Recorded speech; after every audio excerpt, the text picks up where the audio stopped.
Just arrived at Arcade Club in Bury for this year's Timeless Gaming Convention. Looking forward to getting in there and meeting lots of my fellow creators and playing some games. I'm going to leave you here to watch an episode all about one of the most well-known games on the Amiga. Hope you enjoy it.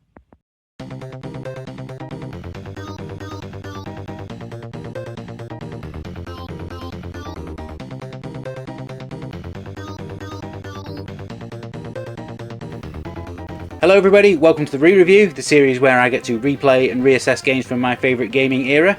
I'm Brian, also known as UKGN Zoidberg, and I used to review games for both Amiga Action and Games X magazine. It's quite possible that you bought a game based on my recommendation back in the day. In this series, I like to take a look at one selected Amiga game, see what the critical consensus was for it at the time of release, and then check out whether or not the game is still worth playing today. In this episode, I am once again playing a game chosen by you, our channel VIP members. A month ago, I asked you to vote between either Speedball 2 or Lemmings, and the winner, as you've probably already worked out, was Lemmings, which was developed by DMA Design and published by Psygnosis in early 1991.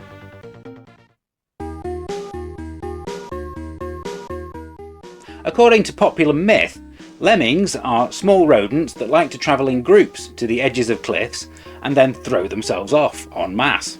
This is, of course, not true, but when you're looking for a creature to include in your game that will continue to move headlong into danger without intervention from the player, it makes for an ideal choice.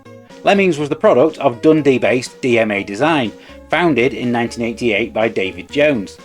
Their first game, a side-scrolling shooter called Menace, was actually developed by Jones whilst he was still at college, and it ended up being published by Psygnosis on their Cyclops label. It was the first game in a 6-game deal that Jones had struck up with the publisher, the second of which was the sequel to Menace, Blood Money, which came the following year. This is a game that was instrumental in me getting my first Amiga, thanks to its bombastic intro sequence that was regularly played in my local game store. For their third game, the team actually started working on a game that would eventually become Walker many years later. The artists began playing around with deluxe paint, trying to design characters that were only 8 by 8 pixels in size.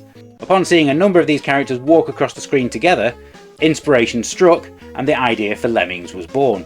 The finished game released in February 1991 to a rapturous reception, more of which later, and reportedly sales of over 55,000 on its first day.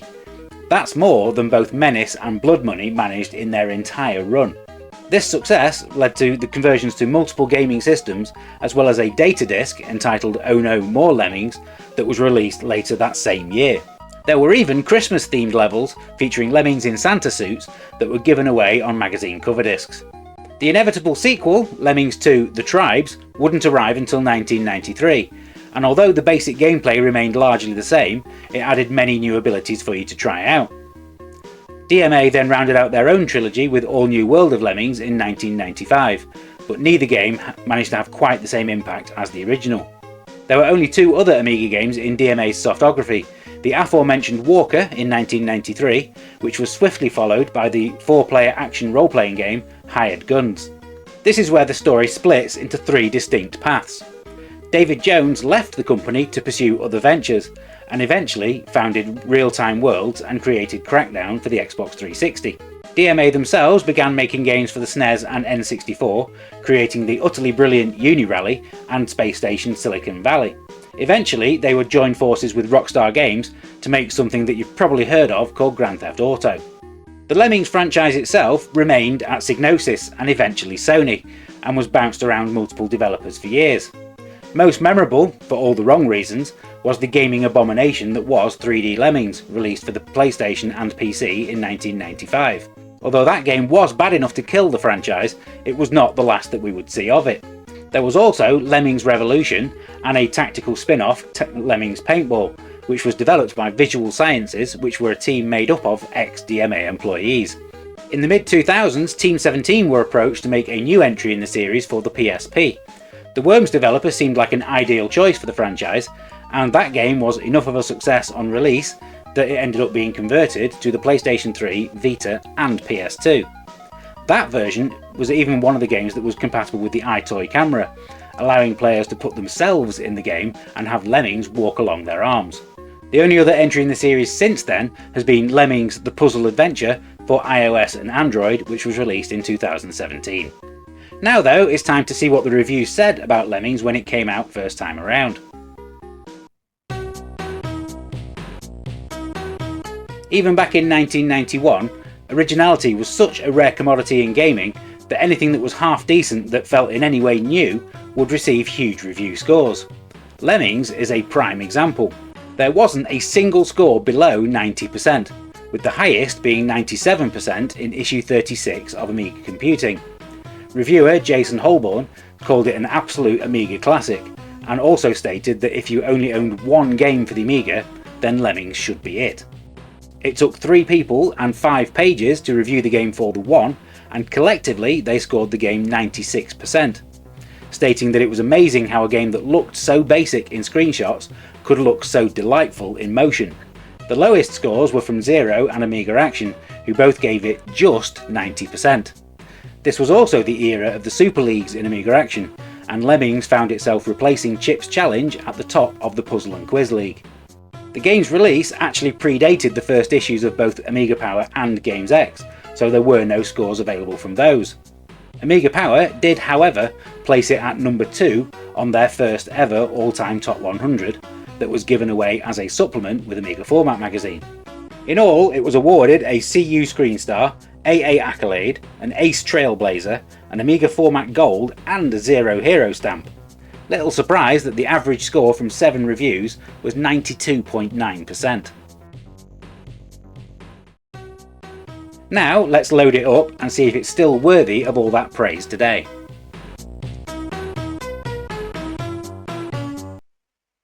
Okay, it has been many years since I have played this game, so let's see what Lemmings has to offer.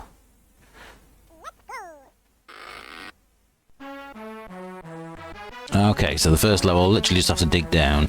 And I don't even have to do it with all of them, I can just make one Lemming do it. Now if I remember rightly, this is your pause button, that's your nuke button.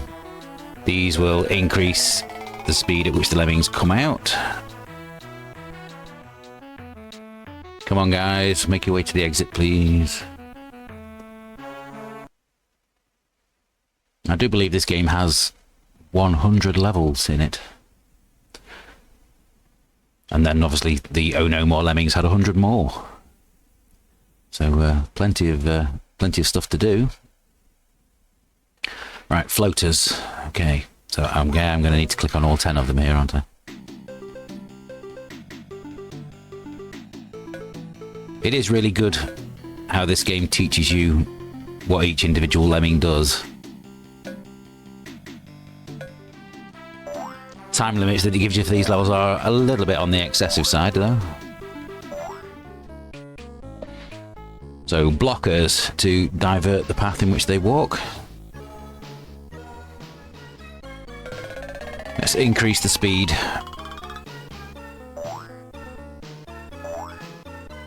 I was under the impression that this game had a fast forward button on it, but I think that might only be the sequels that did.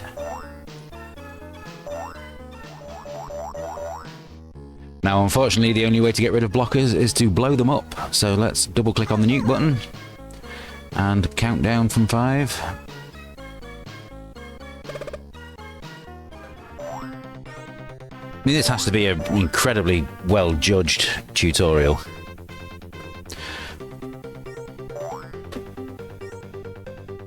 I mean, it's not even really a tutorial. I mean, man, if they'd called it a tutorial, people would have probably just skipped it.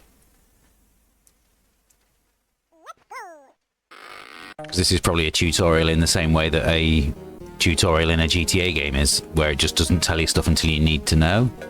And considering this game does share some DNA with GTA, that's probably not surprising.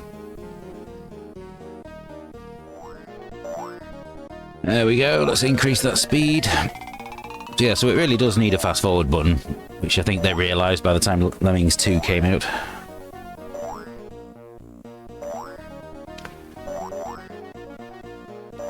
I mean, fortunately it's not that much of a problem, because watching the Lemmings walk is always got something that's going to bring a smile to your face. So you're not telling me that there isn't a gamer out there who didn't do this at least once? This is going to be 50 lemmings exploding in one go.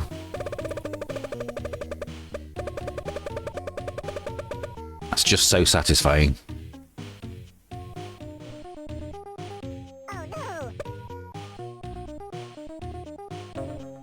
I don't know why I turned that guy into a blocker first. That wasn't really necessary.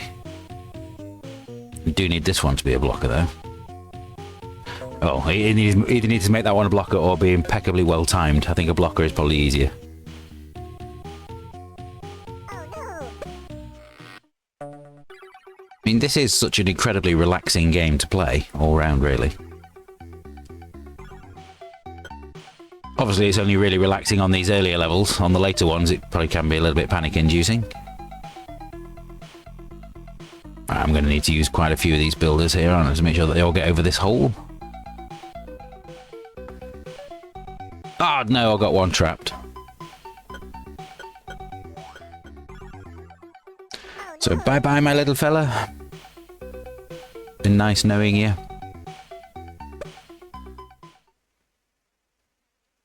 As long as you try your best. I've got to save 90 out of 100. And they all come out really, really quickly. Right, okay. Right, so first thing I'm going to need to do is place a blocker here.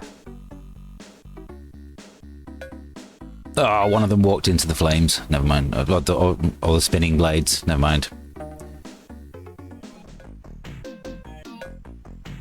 Yes, right. I need to stop the guys falling off for starters. Right, I could build across to there, I suppose. But then they'd still have the long distance fall. Right, I think what I'm going to do is I am going to increase that to maximum. Wait for them all to be out. Then make one of the guys dig downwards. And then I will quickly have to put a blocker over here. Because I'm sure there'll be some walking in that direction as soon as they get down there. Oh, a couple escaped. How many is that? So I've saved 75%. Is that enough?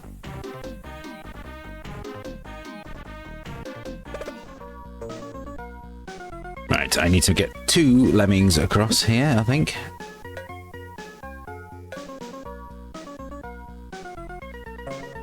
Because as those arrows suggest, you can only bash your way through that block in that direction. Actually, can they fall that far? No, they cannot. Okay. Right, let's try again.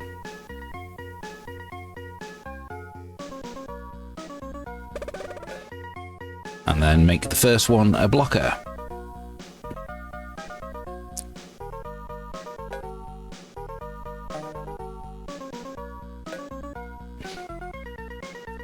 That should do it. Oh, fortunately, that climber on the left is also a floater, isn't he? So when he reaches the top and falls down, he is not going to die. There we go. Ah, I think I remember this one. Yes, I only have diggers. And basically, if they dig down, they won't fall too far, but if they don't dig down, they will. Yes, if I let a lemming continue to walk and fall through the hole, they will die.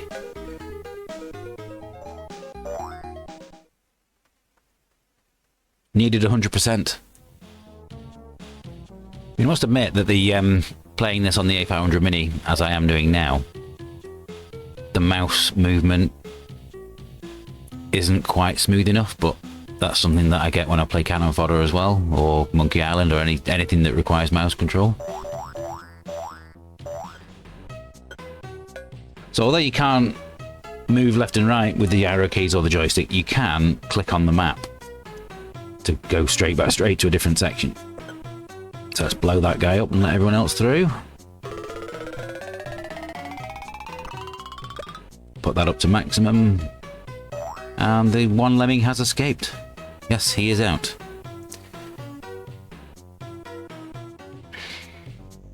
So yeah, so as all these lemmings make their way to the exit, I think this is a good time as any to end this playtest and move on to the next part of the video where I summarise my thoughts on the game.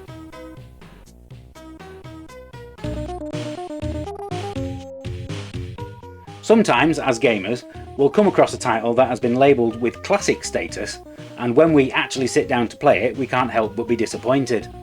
Lemmings is not one of those games.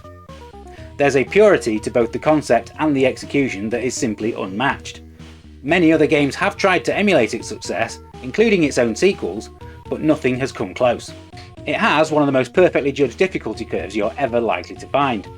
It uses the huge number of levels really well, with the first few introducing each individual type of lemming one at a time, before slowly ramping up the difficulty and complexity of the stages. Be warned though, some of the later levels do get frustratingly difficult. No matter how frustrated you get though, it's impossible to play this game without grinning from ear to ear.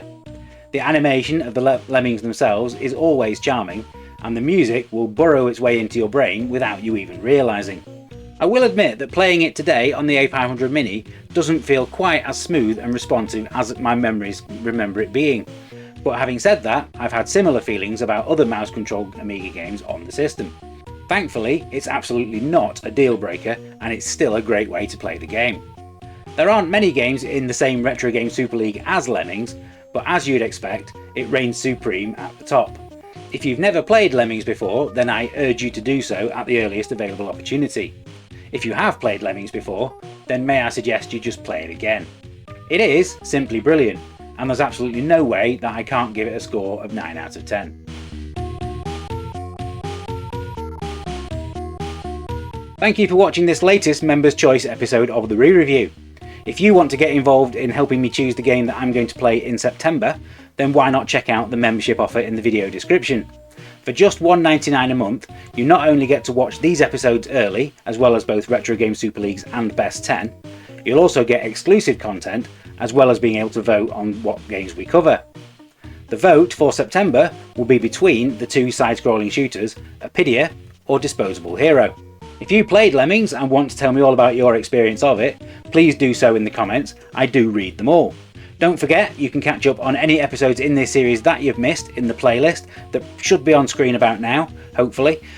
If you enjoyed this episode, please do give us a like and subscribe to show your support for the channel, and make sure you come back next week for the next episode of Retro Game Super Leagues, where I'm going to be looking at vertical scrolling shooters. Until next time, happy retro gaming, bye for now.